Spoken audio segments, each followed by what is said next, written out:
Senhoras e senhores do público, sejam bem-vindos e estejam atentos às recomendações das cineastas. Sentem-se confortavelmente nas poltronas do cinema, peguem seus baldes de pipoca porque o filme já vai começar.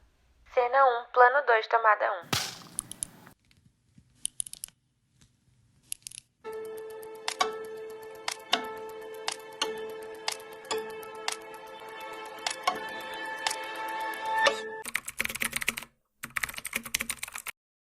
No começo do século XX, os cientistas desconfiavam que alguma coisa muito importante, de força absolutamente inigualável, acontecia no núcleo de um átomo.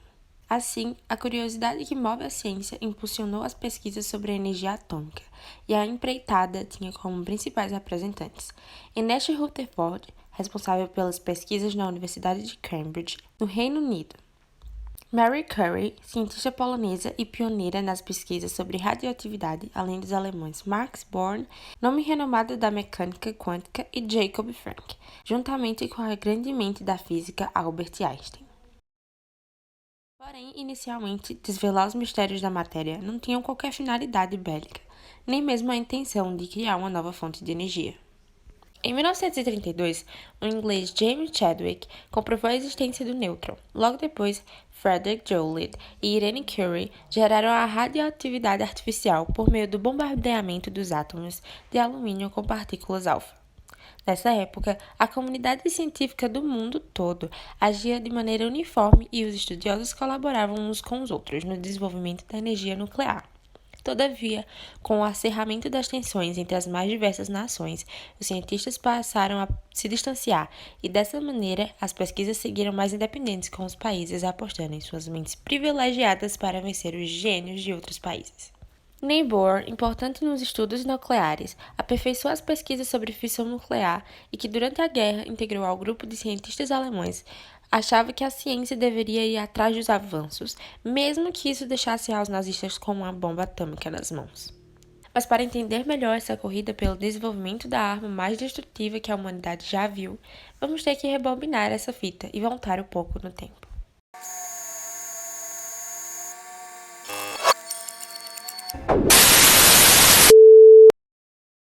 A primeira pista das intenções alemãs veio em 1939, quando os mesmos interromperam a exportação de minério de urânio proveniente das minas de Tchecoslováquia.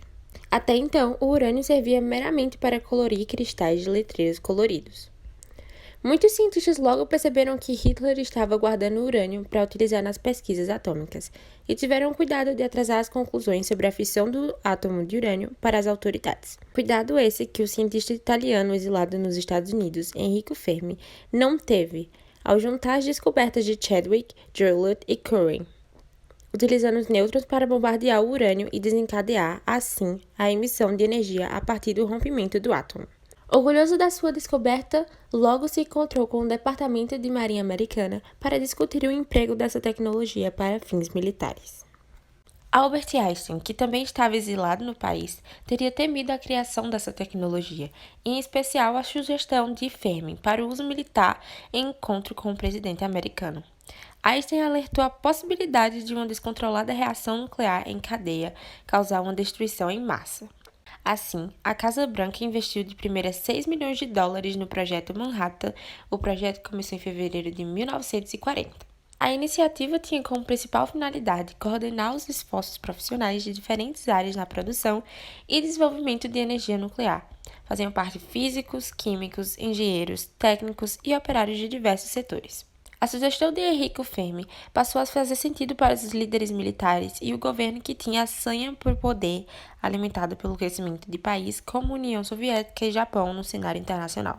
Os dois estavam participando ativamente da guerra e preocupavam os Estados Unidos com isso. Os americanos entraram de cabeça na pesquisa nuclear. Leo Szilard, que trabalhava no projeto Manhattan, demonstrou que a fissão liberava nêutrons, partículas subatômicas que podem romper o núcleo de outros átomos, e desses átomos escaparem mais nêutrons, continuando o processo que geraria uma potência destruidora nunca vista antes. Mais tarde, Szilard diria: "Naquela noite eu soube que o mundo se cobriria de tristeza." O cientista era um refugiado húngaro e, quando descobriu como quebrar átomos em cadeia, já morava nos Estados Unidos. As descobertas a respeito dessa energia se proliferaram. Era uma verdadeira guerra acadêmica que envolvia as cabeças mais brilhantes do mundo. Os incríveis desafios que a fissão do átomo trazia à física, à química e à engenharia para a construção de uma bomba eficiente foram vencidos definitivamente em 1945. Às 5 horas e 30 minutos do dia 16 de julho daquele ano, uma bomba atômica feita de plutônio foi testada com sucesso no campo de Alamogordo, no Novo México. A experiência, chamada de Projeto Trinity, sacudiu quilômetros de terra. Os cidadãos acharam que havia acontecido terremoto, e estudos científicos afirmam que a luz da explosão pode ser vista de Marte. Mas o que viria depois faria qualquer roteiro hollywoodiano parecer um trabalho mal feito e deixaria sua marca para além das telas do cinema.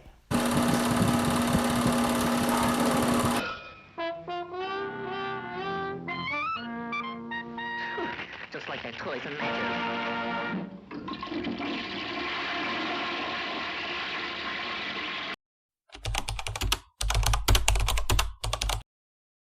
Na animação de 1942 do marinheiro Popeye, chamada de Yoasep Mr. Jap, algo como "Você é ingênuo", o Sr. Japa mostra os japoneses extremamente estereotipados, além do termo de cunho racista, Jap, ser usado repetidamente durante o episódio, demonstrando mais uma vez a séria rixa entre os dois países. O avanço do Japão na Indochina foi um dos pontos de virada da Segunda Guerra Mundial. Esse movimento das forças fascistas japonesas serviu de justificativa para os Estados Unidos imporem sanções econômicas ao maior inimigo oriental até o momento. O país já temia o crescimento do Japão desde a década de 1930, quando as indústrias americanas e japonesas disputavam espaço no mercado mundial, principalmente nos imensos mercados do Pacífico e do Extremo Oriente. O expansionismo nipônico, para além das táticas comerciais e agora militares, acendeu o sinal de alerta dos americanos. Quando o país se juntou às forças alemãs e italianas, esse sinal de alerta foi ligado no máximo. As I was on my way down there, that's when the Japanese pilot spotted me and his bomb bay doors opened up, and when I saw the bomb coming towards me, I said, "Adolf, this is it." I really did say that. I know that. Em agosto de 1941, os americanos anunciaram um embargo total sobre exportações de petróleo e gasolina para o Japão, que era absolutamente dependente da compra desses produtos no mercado externo. Emparedado por um embargo econômico e ameaçado pelo Pacífico, resolveu ir à guerra com todas as suas forças. O que comunicou, em 1942, o ataque à base naval de Pearl Harbor, no Havaí. Foi sob essa justificativa que 4 anos depois, as cidades de Hiroshima e Nagasaki seriam consumidas pelo apocalipse da tecnologia bélica. Outras bombas foram construídas depois da Trinity. A bem-sucedida bomba Guardian não foi motivo de comemoração para muitos dos cientistas envolvidos. Ao contrário, houve um clima fúnebre entre eles que antecipava o que aconteceria. Historiadores dizem que já era sabido entre os estudiosos que o governo planejava um ataque nuclear ao Japão. Richard Feynman, um dos físicos que trabalhava no projeto, escreveu para sua mãe contando sobre o clima entre os membros com a tragédia que se aproximava. Tudo estava perfeito, menos o objetivo. Julius Robert Oppenheim, antigo aluno de Rutherford, Niels Bohr e Jacob Fricke, e que se tornou chefe de cientistas no projeto Manhattan. Vendo posteriormente o poder das armas e entendendo que havia feito parte apenas de uma guerra por poder, pareceu arrependido. A bomba atômica estava pronta. We knew the world would not be the same. Few people laughed. Few people cried. Most people were silent. I remembered the line from the Hindu scripture, the Bhagavad Gita, says, "Now I am become death, the destroyer of worlds." I suppose we all thought that one way or another.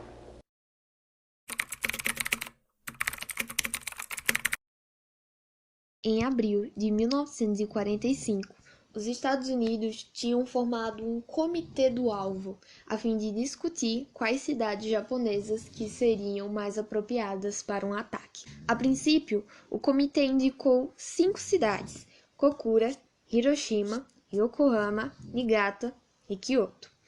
Hiroshima foi descrita como um importante entreposto do exército e porto de embarque no meio de uma área industrial. Ela é o alvo bom para o radar e tem um tamanho tal que grande parte da cidade seria amplamente danificada. Antes de ser destruída pela energia atômica liberada pela bomba, a segunda maior cidade do Japão, perdendo apenas para Kyoto, Hiroshima, era uma importante cidade industrial e militar. Quando os aviões B-29 partiram das bases levando consigo a bomba nuclear, Hiroshima era o alvo principal. Cerca de 30 minutos antes de chegar ao ponto onde a bomba atômica deveria ser jogada, os americanos retiraram os dispositivos de segurança que impediam uma explosão acidental. À 00:05 soou o primeiro alerta de bombardeio em Hiroshima. O último alerta antes da hecatombe veio às 7 horas, cerca de 1 hora antes da tripulação americana começar a armar a bomba. Às 8h15 da manhã de 6 de agosto de 1945, a bomba, apelidada carinhosamente de Little Boy, atingiu a cidade. Feita com cerca de 64 quilos de urânio 235, ela levou cerca de 44 segundos do compartimento da aeronave até explodir a menos de 1 quilômetro antes de chegar ao solo, junto com o vento lateral que desviou a bomba do epicentro imaginado. A Little Boy explodiu acima do Hospital Shima, com a potência equivalente a 15.000 toneladas de TNT, destruindo tudo que estava em um raio de 1,6 quilômetros de distância. O saldo de mortos em Hiroshima foi de 166 mil pessoas, segundo algumas estimativas, depois da bomba alcançar uma temperatura impressionante de 3 a 4 mil graus. Com seus 3 metros de comprimento, 71 centímetros de largura e pesando 4.400 quilos, destruiu grande parte da cidade. A bomba tinha um mecanismo igual ao de uma arma, para explodir uma massa de 3 anéis que continham material nuclear. A destruição do núcleo era feita e iniciava uma reação em cadeia. Já a cidade de Nagasaki também era de grande importância para o Japão. Ela era predominantemente industrial e hospedava algumas das maiores empresas do país, além de ser uma potência militar. A aeronave Bockscar foi a escolhida para jogar a morte sobre a cidade. Foi ela que carregou a bomba de plutônio chamada de Fat Man. Enquanto os tripulantes do avião arrumavam o mesmo, o alvo em mente era a cidade de Kokura. Em cima da hora, o alvo mudou para Nagasaki. Por terem o voo atrasado em meia hora, foi o suficiente para encontrarem uma nuvem de fumaça sobre a cidade de Kokura. Parte dessa fumaça era resultado de ataques à cidade vizinha. Como se tornou difícil a localização, os americanos partiram para o alvo alternativo, Nagasaki.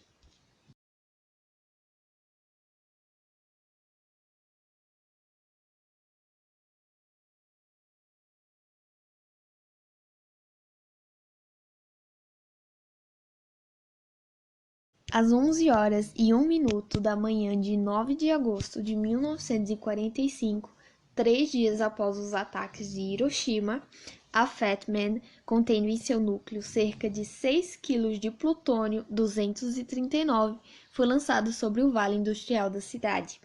Ela explodiu 47 segundos depois de ser expelida pela aeronave. A explosão ocorreu 3 quilômetros de distância do epicentro planejado, o que mitigou muito os seus efeitos. A explosão ficou confinada entre as elevações do Vale Urakami. Boa parte da cidade ficou protegida pelas colinas. Estima-se que 80.000 pessoas morreram até o final de 1945. A bomba tinha incrível potência equivalente a 21 mil quilos de TNT. Tinha 2 metros de comprimento, 1,52 de diâmetro e pesava 4.545 quilos. As duas bombas lançadas sobre Hiroshima e Nagasaki, a Little Boy e a Fat Man, marcou o fim da guerra no Pacífico e o começo de um medo desconhecido, a radiação. Which specifies the unconditional surrender of Japan. A guerra no Pacífico acabou. As duas bombas nucleares cumpriram seu dever. Em Nagasaki, silêncio absoluto. 6,7 quilômetros quadrados da cidade tinham sido reduzidos a entulho. Mais de 40 mil homens, mulheres e crianças foram vaporizados.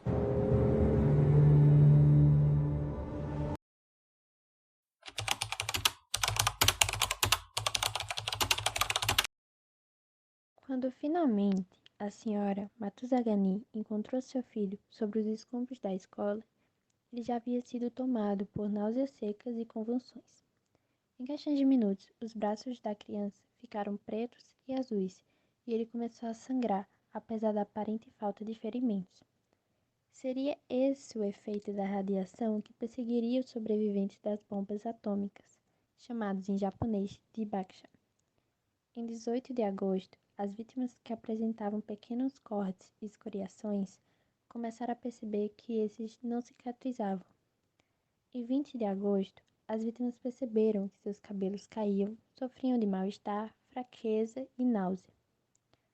Pacientes começaram a chegar aos grandes hospitais de Tóquio, onde existia a crença de que não sobreviviam mais de 2 semanas.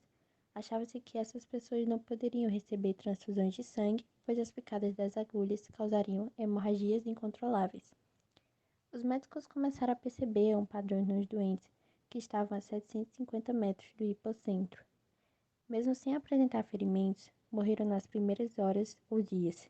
Os que não morreram apresentavam os seguintes sintomas: mal-estar generalizado, fadiga, diarreia, perda de apetite, náusea, vômitos, febre, hemorragias e dificuldades na cicatrização. Em 20 a 30 dias, as pessoas apresentavam hemorragias nas gengivas, queda na taxa de glóbulos brancos e manchas avermelhadas na pele e mucosa. Nas décadas seguintes, uma pesquisa feita revelou que a radiação fez aumentar a incidência de câncer entre os sobreviventes, entre eles leucemia, câncer no estômago, pulmão, mama e fígado. No começo de setembro, os cientistas avaliavam que os níveis de radiação existentes na cidade haviam abaixado e a cidade poderia voltar a ser habitada. Todos diziam à população que havia sido contaminada que teriam no máximo 2 anos de vida e que a natureza levaria pelo menos 70 anos para voltar a dar seus sinais. Um ano depois, as primeiras plantas começaram a surgir e com elas a esperança de vida. As inundações que aconteceram logo após haviam levado para o mar toda a radiação mais intensa. Em 1956, Takashi Morita, sobrevivente da bomba de Hiroshima, encontrou em São Paulo um recomeço. Em 1984, fundou a Associação de Vítimas da Bomba Atômica para buscar auxílio médico do governo japonês para os sobreviventes que residiam no Brasil. Não tem guerra culpado. São Paulo, esse é muito alto, cidade muito bom, tempo bom. Essa vida de bomba atômica, pessoas, muito bem. Eu já vendeu na loja, terreno, tudo. Essa é passagem de 4 pessoas. Vem aqui, verdade mesmo. Aqui São Paulo chegou, depois doente sarou, tá bem? Bom, depois vai mais 10 anos, a radiação de bomba atômica saiu. Coração também.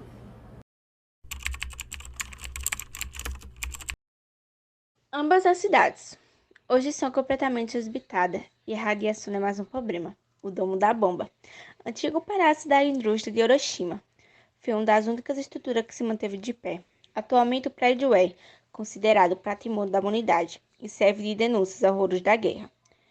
Hiroshima e Nagasaki se tornaram cidades modernas e desenvolvidas. mas a lembrança de 76 anos atrás continua vivas. As duas ainda contam com hospitais voltados para aqueles que sofrem efeitos da radiação.